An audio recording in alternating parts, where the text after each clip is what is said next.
രാജ്യത്തെ റെയിൽ ഗതാഗതത്തിൽ വിപ്ലവകരമായ മാറ്റമാണ് വന്ദേ ഭാരത് ട്രെയിനുകൾ കൊണ്ടുവന്നത്. അതിവേഗത്തിൽ കിലോമീറ്ററുകൾ താണ്ടുന്ന വന്ദേ ഭാരത് എക്സ്പ്രസ് ട്രെയിനിന് കേരളം ഉൾപ്പെടെയുള്ള സംസ്ഥാനങ്ങളിൽ വൻ സ്വീകാര്യതയാണ് ലഭിച്ചത്. ഇപ്പോഴിതാ കൂടുതൽ വന്ദേ ഭാരത് ട്രെയിനുകൾ ഉടൻ സർവീസ് ആരംഭിക്കുന്ന വിവരമാണ് പുറത്തുവരുന്നത്. ചെന്നൈയിലെ ഇൻ്റഗ്രൽ കോച്ച് ഫാക്ടറിയിൽ 5 വന്ദേ ഭാരത് എക്സ്പ്രസ്സുകളുടെ നിർമ്മാണമാണ് പൂർത്തിയായിരിക്കുന്നത്.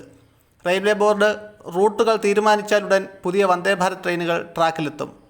ചെന്നൈയിൽ പുതുതായി നിർമ്മിച്ചിരിക്കുന്ന 5 വന്ദേ ഭാരത് ട്രെയിനുകൾക്കും 16 കോച്ചുകൾ വീതമാണുള്ളത്. ഓറഞ്ച് കളറുള്ളതാണ് റേക്കുകളെല്ലാം. ഇവയുടെ അന്തിമ പരിശോധന നടന്നു വരികയാണ്. പുതിയ വന്ദേ ഭാരത് എക്സ്പ്രസ് ട്രെയിനുകൾ ഏതൊക്കെ റൂട്ടിലാകും സർവീസ് നടത്തുകയെന്നതിൽ ബോർഡ് ഇതുവരെ തീരുമാനം എടുത്തിട്ടില്ല എന്നാണ് സൂചന.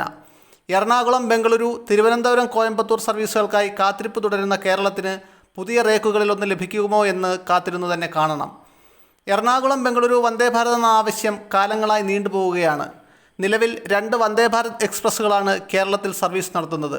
തിരുവനന്തപുരം, കാസർഗോഡും മംഗളൂരു, തിരുവനന്തപുരവും. തമിഴ്നാടിന് നിലവിൽ 4 വന്ദേ ഭാരത് ട്രെയിനുകളുണ്ട്. ചെന്നൈയിൽ നിന്ന് തിരുനെൽവേലി, മൈസൂരു, കോയമ്പത്തൂർ, വിജയവാഡ എന്നിവിടങ്ങളിലേക്കാണ് വന്ദേ ഭാരത് ട്രെയിനുകൾ തമിഴ്നാട്ടിൽ സർവീസ് നടത്തുന്നത്. ചെന്നൈ നാഗർകോവിൽ സർവീസ് പ്രഖ്യാപിച്ചിട്ടുണ്ടെങ്കിലും ഔദ്യോഗിക ഫ്ലാഗ് ഓഫ് കഴിയാത്തതിനാൽ സ്പെഷ്യൽ ട്രെയിനാണ് ഇപ്പോൾ സർവീസ് നടത്തുന്നത്. കേരളത്തിലേക്ക് ചെന്നൈയിൽ നിന്ന് വന്ദേ ഭാരത് സർവീസ് ആരംഭിക്കണമെന്ന ആവശ്യവും ഉയർന്നിട്ടുണ്ട്. 2018 മുതൽ ഇതുവരെ 70 വന്ദേ ഭാരത് റേക്കുകളാണ് ചെന്നൈ ICFൽ നിർമ്മിച്ചത്.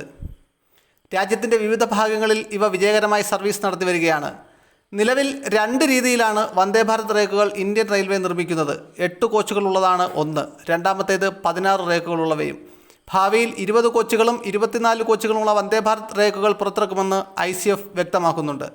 വന്ദേ ഭാരത് മെട്രോയുടെ പരീക്ഷണ ഓട്ടം നടത്തിയെന്നും റെയിൽവേ വ്യക്തമാക്കുന്നു.